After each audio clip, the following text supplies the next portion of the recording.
Hello and welcome back to my channel. Today we're going to talk about something that may eventually kill Google, or at least kill search engines as we know 'em. And no, I'm not saying it lightly. I'm really mean it. The gentleman who started the company called Perplexity, the website is perplexity.ai, is a relatively new AI company, like most AI companies are. And this particular company came up with something that basically allows you as the user to get any answers you're looking for, including from the internet. And you can do it with just asking a question and it gives you the answer. So in other words, the old days of going out there and asking a question and getting 10 links back is not exactly conducive to how humans communicate. Usually when we go and talk to somebody, we ask them a question, we expect one of two things. Either they give us the answer or they tell us no, they don't know what the answer is, but not 10 links. And we've been conditioned for the last 20 plus years to stick with the concept of you ask a question, you get 10 links back or more, depending on how many pages you want to go through. So definitely not exactly efficient way to do it. And this is much, much better. So I'm very hyped about this technology. I think it's phenomenal in terms of how they implemented it so far and what it does. And so we'll just go, I'm not going to go through every little feature, but I'm going to go through most basic use of this tool. And it's available for free. They have both free and paid plan. And I just want to show you why I decided that this is much, much better than using Google searches. And it basically replaces it, in my opinion. So let's go through it. So the interface, as you can see here, is very simple. You have this area over here that has some navigational options for a few different sections. They only have like 3 different sections. Then over here they have the promo for trying their pro plan. We'll cover that in a little while. And basically that's pretty much it. That's the whole thing you have here. If you want to start a new search, you use the new button here or hit Control I. So as you can see, it's pretty simple and doesn't have too many options here. Then in the main area here, you have, it just says where knowledge begins, says ask anything. And it's got a couple of little options here. So very simple, easy to use interface. That's the first thing that's great about this particular application here, service, whatever you want to call it. And so if I wanted to ask it, for example, a question, what's the best way to market a, let's say, real estate business? I'll ask it something simple. And you can see immediately it comes up and shows them some sources where it's got the answer from. You're looking at real-time display here. This is not anything that I'm playing faster than it's supposed to be. This is actually real-time recording how quickly it gives you the answer. So it comes up with these answers right here. To effectively market real estate, consider implementing the following strategies based on search results, create strong online presence, build professional website. So each one of these responses also has a little number next to it, which represents the source where it came from. And so if you click on any of these, it'll pull up a website where this information came from. So you can see that it's not hallucinating. Very cool. Also, these main 4 sources at the top here, and it's got a couple more here. You can just click on any of these sources here, and you'll also get where that particular source came from in terms of the website, and then you can read information there. On the right side here, it says search images. So anything related to what you were saying, if there's any kind of additional visual information, you have these images you can pull up, and you can see what they show. And as you can see, now that they went back, what I was typing is gone. So if I click on here, I'll get it back. So on the left side here, you see all the things you were doing. So that's a little, I don't know if it's a bug or this is the way they intended to do this, but obviously not the best way to do it. If somebody wants to go back, they should be able to just hit the back button. So Perplexity definitely has few little minor flaws that I'm going to bring up as I see them. And then also you have the search for videos. So you can pull up a video. And it seems like every real estate marketing strategy is just beaten to... Okay.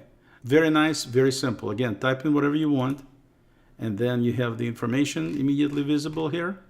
And then you have the additional resources on the right side there, which are, if you want to look at them, you can, you don't have to. Sources at the top here. And down over here at the bottom here, it's got ask follow-up. And so what you can do is you can ask follow-up questions related to this particular conversation. They call them threads. So each conversation where you ask question and get an answer, and you have some kind of follow-up question and get an answer, one of those things, this whole conversation, they call them threads. So right now we're looking at a single thread. And down below, they also, after each answer, they have a number of related questions that you might want to be asking, like how to create a successful real estate blog. So if I click on it, it's equivalent to me typing it by hand, and it just goes ahead and comes up with the answer. Again, super quick, super easy to read, very nice. One of the nice things about Perplexity is you can share anything you see here. You can just click on the share button, and the share gives you the link. So it gives you a link you can share with other people so they can see exactly the same thread. So very useful from that standpoint. You can share things with people. Another thing they have at the bottom here is rewrite, which allows you to select a different LLM or large language model that you can use. So they have their own that they're using to start with, but you can also select GPT, Claude, or Mistral, which are all different LLMs from different companies. But notice it's got a little pro icon next to it. And so what that means, it means that to be able to use any of these choices, you actually have to upgrade to their paid plan. So we can't select it now because I'm showing you the free plan. But if you wanted to use GPT-4, you could potentially not have a GPT Plus subscription with OpenAI. Instead, you get Perplexity subscription for $20 a month. It's the same cost. Cheaper if you subscribe for the whole year. I think it's 20% cheaper. And then you can still select GPT-4 and use that.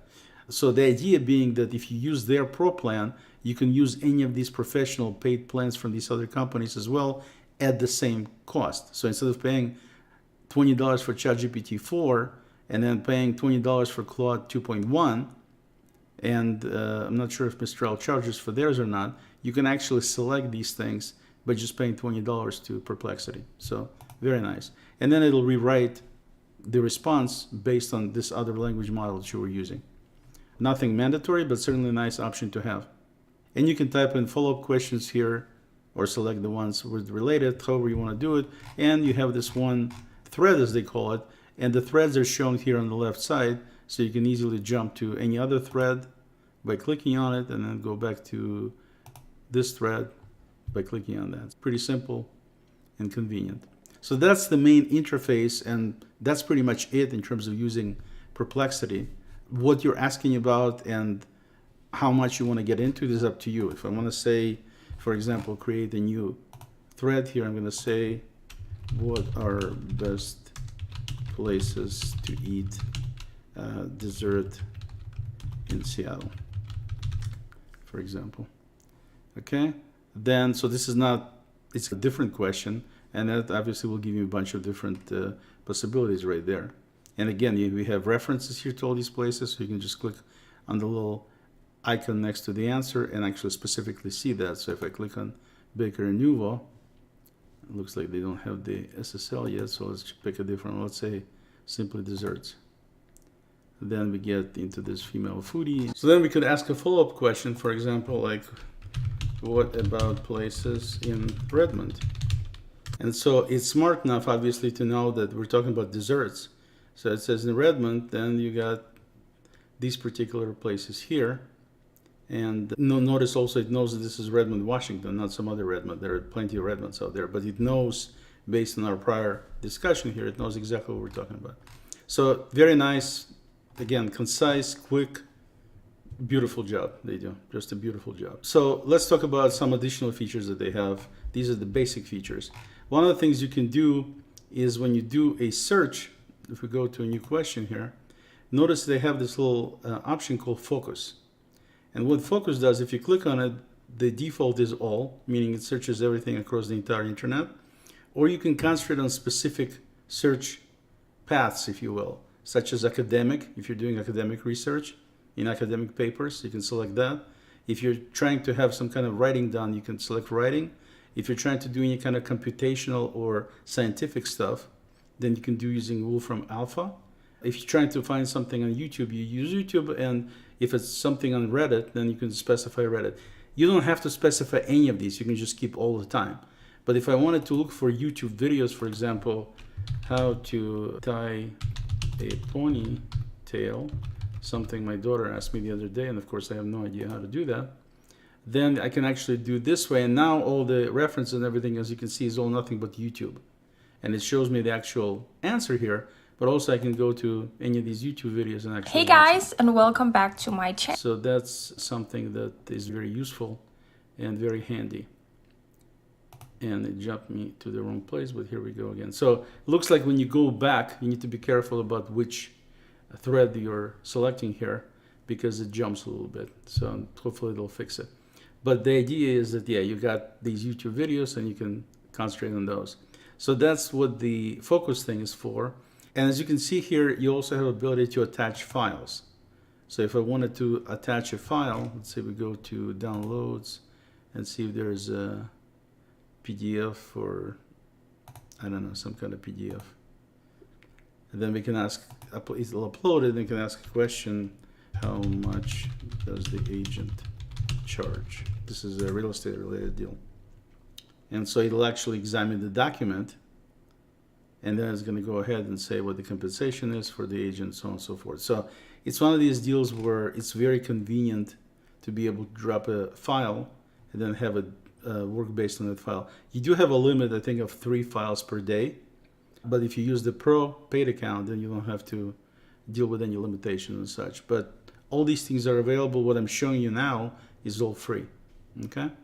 And so I'll wrap up the video here by showing you the navigational things on the left here.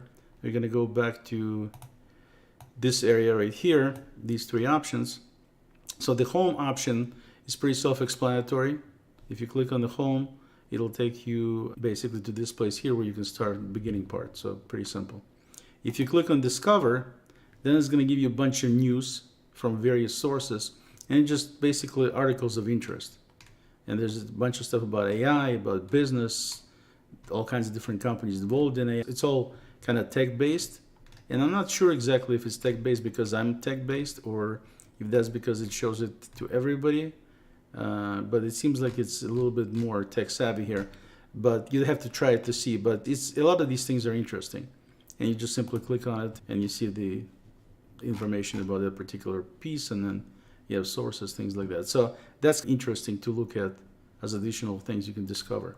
And then the library is one of the things you use a lot, because library has all these different threads underneath it. And of course, this is just partial list.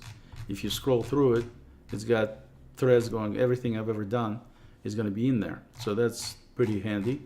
But another thing they have is called collections. And that's something uniquely different compared to anything else out there. And so what collections do is collections right here. Probably the easiest way to describe it would be something similar to bookmarks in the browser. So if we go here to this collections area, you can see that each collection has a name. A lot of them have a little icons if you want. And then they have number of threads, however many. Like in this case, it's got 11 threads. This one has 2 threads. And it shows you last time it was used. Pretty basic, all of that. So to use it, all you have to do is simply click on it, and it'll show you the information you had in these threads. This specific one has to do with, for example, weather information. But it obviously could be anything. And the reason I say it's like bookmarks is because whatever questions you were asking and whatever answers it gave you, it stores it under this particular collection, this particular group. You can also think of it as folders where you're storing answers, questions and answers. And then you have access to it anytime by just simply selecting that particular collection. So it's a way to store, think of it as named, stored answers, questions and answers. That's the easiest way to look at it, think about it. And what you can do with this when you set up these collections, you can indicate what name to give it. You can give it an icon if you want. And you can also give it some custom instructions that are very similar to custom instructions you give to ChatGPT. So if you're familiar with ChatGPT, you know that they have custom instructions where you can direct it how to give you the answers. Same thing with this thing. And of course, with ChatGPT, you can also do GPTs where you can set up specific GPTs to do specific function. Unfortunately, those are only available to people who have the Plus subscription, the paid subscription. It's not exactly the same thing because, like I said, it's more like bookmarks than like GPTs, custom GPTs, but they have a similar functionality where you can actually give it a little bit of instruction in how it should behave when it gives you the answers. And then all the threads in that particular collection will behave the same way. So case in point, just so it's more understandable, I'm going to put in the word dude. And the reason I do that is because I asked it to create an answer where I'm going to ask it whenever it sees this word, whatever the word may be. I can call it anything I want. In my case, I told it to use the word dude because I was told that this is one of the most frequent words that Bill Burr uses, the comedian. And I'm a fan of the guy. So if I type in dude, what's going to happen, it's actually going to come back and give me, oh, it looks like they changed it. That's cute. Okay, so they changed it up a little bit. The idea was that basically I told it I want the information about what's happening in terms of the weather here based on Bill Burr type style of talking, including bad language. So you saw I only typed in dude and I selected go ahead and give it to me. So it came back with this. It says, as you can see here, it's raining again. All right, then listen up, folks. On this Thursday, we've got classic case of sky having a goddamn meltdown. It's cloudy with showers, so you better have your umbrella or you're going to get drenched. So obviously, it's not exactly how normal you'd see a weather forecast. And it says over here, daily low. You can read the rest here. Whopping 44 degrees. Don't break out the sunscreen just yet. So it's using some of his style of humor to give me the weather forecast for today. And also I told it at the end to ask if I want to get a 10-day forecast. So it's asking, so there you have it, a 10-day forecast filled with blah, blah, blah. And actually, I guess it's giving it to me automatically here now. Because initially I asked it to ask me. So the bottom line is that you can set up one of these questions, one of these collection questions, to be programmed in a certain way where they'll act in a certain way, they'll use certain tone, or you can tell it whatever you want to tell it. In my case, I told it I want the response using the style of Bill Burr, and that's what it does. So every time I type the word dude, it's going to come back and give me the response like that. And then, so the first time it asked me, because like I said, they just made this a brand new thing change. So now it's going ahead and see, it says Reverend Washington, it's like living in the damn car wash. So you can have it do something useful, and at the same time you can control the degree to which it'll do it in terms of the details, specifics, the tone, everything. So collections are super useful.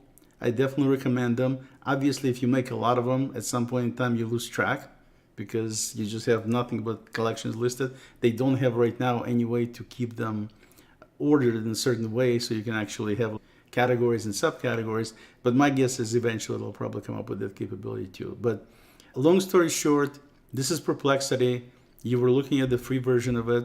I highly recommend it. It does have some little anomalies. Like for example, yesterday I told it that I want to give it a number and I wanted to do something in terms of calculations.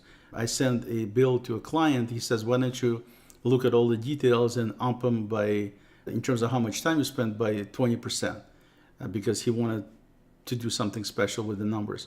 And I don't have any easy way to do this in terms of the program I was using for tracking time. So I had to manually go in and just increase the amount of time it took me to do something by 20%. It's a bunch of lines, it's tedious, and I didn't want to do it manually in terms of getting a calculator and figuring it out. Just too much hassle. So I thought I'd use AI. I couldn't completely automate it, but I wanted to automate it to some degree. And so what happened was when I gave it the instructions, it actually worked perfect. I set up one of the collections so everything would be in one place. I typed in the number. The idea was it would come up with 20%, and then it would take whatever the result is and convert it back to hours and minutes, because that's what I needed to have as the end result. And it did all of this perfectly. And it did it for 4 or 5 times perfectly. And then on one of the numbers I was putting, like number 6 or 7, it just gave me a bunch of information about that number. So clearly it wound up being confused, where it lost track of what it was doing. And now it just simply thought that I was asking a question about number, whatever, 67, and which was not the case, obviously. So then I said, why don't you go ahead and do what you did before? And then it came back and gave me the right answer. Then I typed in a few more numbers, and then it went back into this forgotten mode again. It's not perfect. It can have some potential issues, so be on the lookout. I haven't seen any hallucinations like I've seen in some other cases with something like ChatGPT and other LLMs. This one I haven't seen yet, and it does have all these sources and everything, so perhaps that's why. But that's something to be on the lookout for. But I highly recommend you try Perplexity.ai, and the potential, like I said, it might give you sufficient amount of both fun and ease of use and convenience and usability where you're going to stop doing Google searches. You're just going to start using this all the time. That's what I'm doing. Thank you for watching this. If you have any questions, please leave them in the comments below. And until next time, I'm Oleg. What do you think search looks like in 10 years? It'll be answers. Answers. That's it. It'll be answers. It'll be agents that just do tasks for you, and it's gonna be like how you talk to your like other friends.